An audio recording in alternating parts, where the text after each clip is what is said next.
Sector 31 D5 Noida. ये एक ऐसा पहलू है जो 2005 और 2006 में नोएडा का निठारी गांव में दहशत फैला दिया था। कहानी की शुरुआत होती है नोएडा का निठारी गांव से, जब एक के बाद एक बच्चे और नाबालिग लड़कियां गायब होने लगते हैं। 29 दिसंबर 2006 वो तारीख जब पुलिस ने उस घर में झांका और जो देखा उसने पूरी देश की रूह को हिला दिया। 16 से ज्यादा खोपड़ियां, हड्डियां, गले सड़े टुकड़े, फ्रिज में रखे हुए इंसानी अंग और बाथरूम में छिपी लाशें। और इस खौफनाक सच्चाई के बीच में थे दो नाम। सुरिंदर कौली, एक घरेलू नौकर जिसने खुद कबूला की वो बच्चों को लुभाकर अंदर लाता, फिर करता था बलात्कार और फिर मार देता था और शरीर को टुकड़ों में काट देता था। और दूसरा नाम था मोनिंदर सिंह पंडेर, बंगले का मालिक। शक है कि वो सब जानता था या शायद सब कुछ उसी के कहने पर होता था। हाय,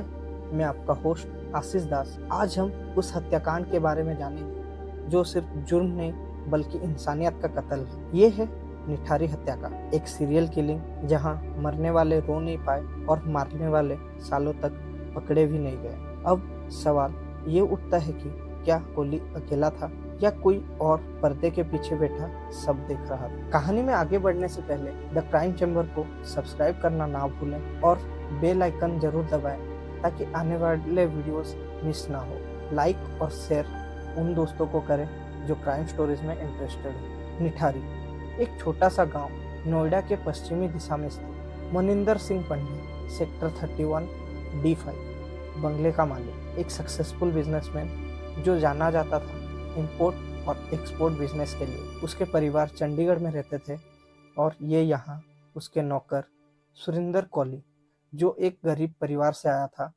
शांत स्वभाव, कौली उसके लिए सब करता था, रसोई, बर्तन, गार्डन, साफ सफाई, देख रेख उसका परछाई की तरह रहता। अक्सर लोग D5 को भूतिया बंगला सोचते थे क्योंकि दरवाजा बहुत कम खुलता था और पंडेर अक्सर बाहर ही रहता था और कोहली हर समय घर पर रहता था।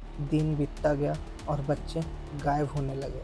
दिसंबर 2006 दो गांव के लोग जाते हैं RWA रेसिडेंट वेलफेयर एसोसिएशन के पूर्व प्रेसिडेंट SC मिश्रा के पास और बताते हैं कि वो उन मासूम बच्चों के बारे में जानते हैं जो पिछले कुछ दिनों से गायब हो रहे हैं। वो बताते हैं कि D5 घर के पिछले हिस्से पे जो म्युनिसिपल टंकी है उसके आसपास लास्ट उन्होंने बच्चे को देखा था। दोनों के बेटियां गायब हुई थी और उनका शक सुरिंदर कौली जो एक नौकर था D5 उसके ऊपर। और ये भी बताते हैं कि वो इसी चीज को लेके शिकायत भी किए हैं पर किसी तरह से मदद नहीं मिला है लोकल अथॉरिटीज से। उसी दिन सुबह मिश्रा और वो दो लोग निकल जाते हैं उस घर के तरफ ढूंढने के लिए और उन्हें वहां मिलता है एक गला सड़ा हाथ। उसके तुरंत बाद वो पुलिस को बोलते हैं कि जांच शुरू करें।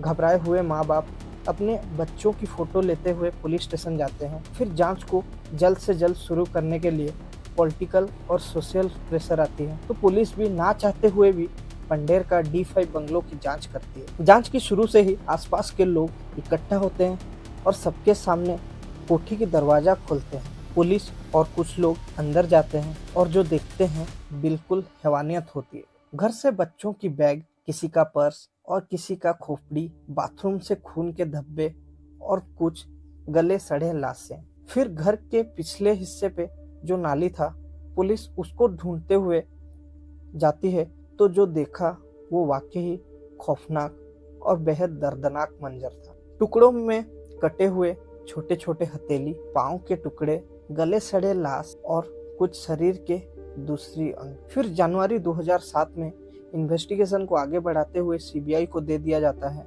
जो इन्वेस्टिगेशन के बाद और कुछ खौफनाक डिटेल्स रिवील करती है। 2007 में काफ़ी चार्जशीट फाइल किए गए उन दोनों के खिलाफ। उनके ऊपर रेप, मर्डर और लाशें गुमराह करने का आरोप लगा। 2007 सितंबर में CBI ने अपना फाइनल रिपोर्ट सबमिट किया और जो बताया कि लगभग 19 केसेस हो सकती हैं। कोर्ट से पहला फैसला फरवरी 2009 में आती है। कोहली और पंडेर दोनों को मौत की सजा मिलती है रेप और मर्डर के लिए। रिम्पा हलदार, एक 14 साल की बच्ची के जुर्म में। बाद में पंडेर को मौत की सजा को बदल के कुछ ही दिनों के लिए जेल की सजा सुनाई जाती है क्योंकि उसके खिलाफ सबूतों की कमी के कारण पुली अभी गाजियाबाद की दासना जेल में है और पंडेर बंद है नोएडा की सेंट्रल जेल।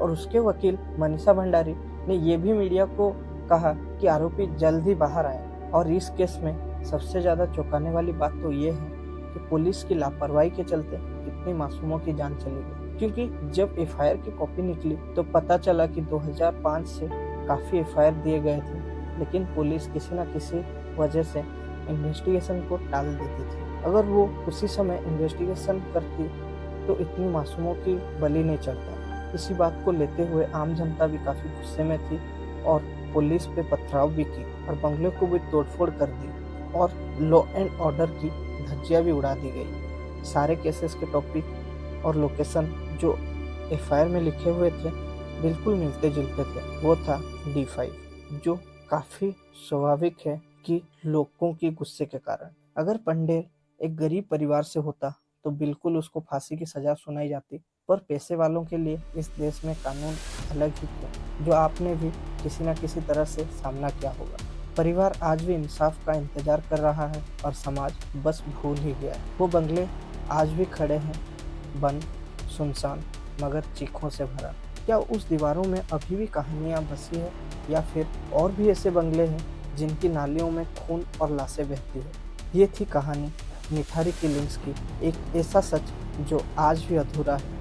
कई मासूमों की चीखों को दबा दिया गया और आज सच्चाई को अंधेरे में दफन कर दिया गया। आप देख रहे थे द क्राइम चैम्बर को, और सब्सक्राइब करना ना भूलें, क्योंकि अगली वीडियोस इससे भी ज़्यादा खौफनाक हो सकती है। धन्यवाद।